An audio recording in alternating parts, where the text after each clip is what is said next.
I'm Michelle Kennedy in San Francisco, where we'll take you live along the Embarcadero, where thousands of people are lining up to watch a huge fireworks show at midnight. There's been a huge outpouring of support here in the Mission District for Russell Cummings.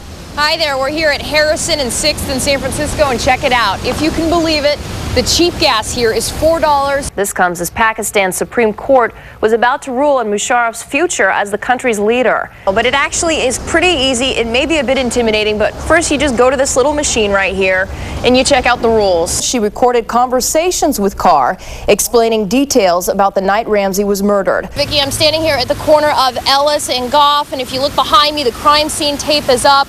And for the most part, Ellis between Goff and Franklin is closed right now while police comb through this scene.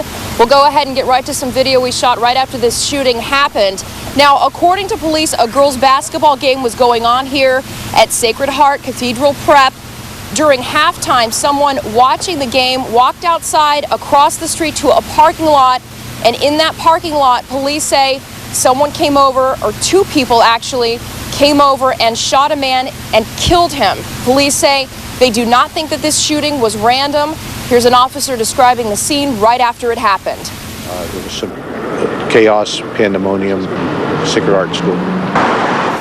And police do think there is a good possibility that that person that was shot and killed here tonight was related to one of the basketball players playing in that game here this evening. We're back out here live on Ellis between Franklin and Goff. If you do need to come down here, be prepared. This street is closed and officers should be out here for the next couple of hours combing through the scene, again, trying to figure out exactly what happened out here. Police say they believe two suspects, or at least two suspects, were involved in this shooting. All they have for us right now is that they fled on foot and they were wearing dark clothing. We'll, of course, have updates on this story and more details as they become available to us. Reporting live in San Francisco, Michelle Kennedy, KRON 4 News. An incredible sight from the street. An even more incredible sight from inside of this house. Mike Scandura showed us his sliding glass door. There's the dining room. Mike wasn't here when it happened, but his roommate Rodney was. Crashing trees, breaking. When it hit the house, the whole house shook. I was in the shower. By the time I got to the outside door, the mud was already past it, so I had no way to get out until it stopped. Rodney was trapped by the mudslide. The mud was coming in, so I didn't want to go out that way, and then the back door I couldn't get out because the mud was already past it. It's like consumed the whole back of the house. It's up to the roof. He finally got out through the front of the house. A little girl was able to escape next door, but you can see the landslide cracked the building she was in. People in the house next door heard about the mudslide and came home to move all their things out with the help of the Colma Fire Department. Now, two houses here along Nimitz are red tagged, meaning residents cannot go back inside of them. OES is supposed to come out tomorrow and reassess the situation to see what to do with the hillside and these houses. Good news is it isn't raining, but there is more rain on the way. KRON 4's Michael Kelting joins us now live with those details. Michael. Can we talk to you real quick? We just want to hear your side.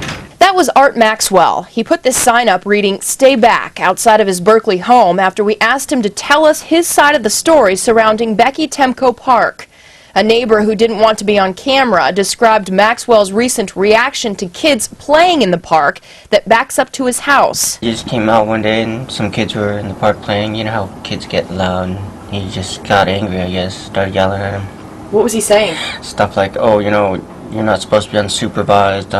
If you're not going to be quiet, I'm going to call the cops. Neighbors have also complained that Maxwell has photographed and videotaped children while they've played.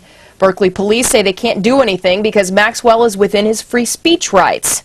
Eleanor Letchaw says community members held a couple of meetings to discuss ways to deal with Maxwell's alleged behavior. I think that park officials were there and they were going to try to have him to talk about how we could work this out, and from what I understand, he didn't want to participate in the mediation. So of course after that people kept coming to the park and there was continued things happening. While we were shooting this story, Maxwell began speaking with another reporter through the fence of his backyard. He got angry with me when I tried to join in. How can I answer two questions at once? Okay, you interrupted my train of thought.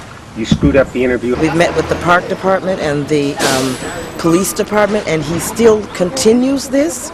That's kind of scary to me. We don't know what will tick him off to the point that he may do something else. And I think Might not be a bad idea if we did back up a little bit. In Berkeley, Michelle Kennedy, KRON 4 News. As the sun went down over this very popular and controversial hill in Lafayette, 75-year-old Chuck Shaddle of Walnut Creek carefully resurrected some of the estimated 200 crosses someone knocked down here overnight. I have two grandsons who were in the Marine Corps. They both were in Iraq. They made it back. They could be one of these. And when I saw it in the news tonight, I said, I bet there's a lot of people that are a little bit PO'd, as I am. And I'm going to see if I can do a little repair. This is not the first time this memorial to soldiers killed in Iraq has been vandalized, but owners of the hill say this is the worst attack yet. While we were shooting this story, KRON 4 photographer Bill Thompson stumbled on a machete. The police came out to test it for fingerprints, while supporters of the hill hope surveillance cameras picked up a picture of what happened here. I mean, I spent a lot of weekends out here building the crosses and painting them and putting them in. It's an act of love for us because my son is over in Iraq now, and we worry that something's going to happen to him. This is a free country where we should have freedom of expression and freedom of speech, and I really am sad that this is the way they think that America should be, that you just destroy something that people have built rather than talking to them about it. If you know anything about the vandalism that happened here, you are encouraged to call Lafayette Police. Reporting in Lafayette, Michelle Kennedy, KRON 4 News. The town of Fernley, Nevada is trying to dry out tonight after a levee break on the Truckee Canal forced freezing water to flood streets and homes. At one point, nearly 1,500 people were displaced. Fernley's mayor says officials have not determined why the levee broke, but he's not discounting the weather. With the continued rain and weather, something gave way. Now, officials are checking out reports that gophers or rats may have gnawed through the eastern side of the canal, weakening it before the heavy rains came through, leaving a 50-foot gash in the levee.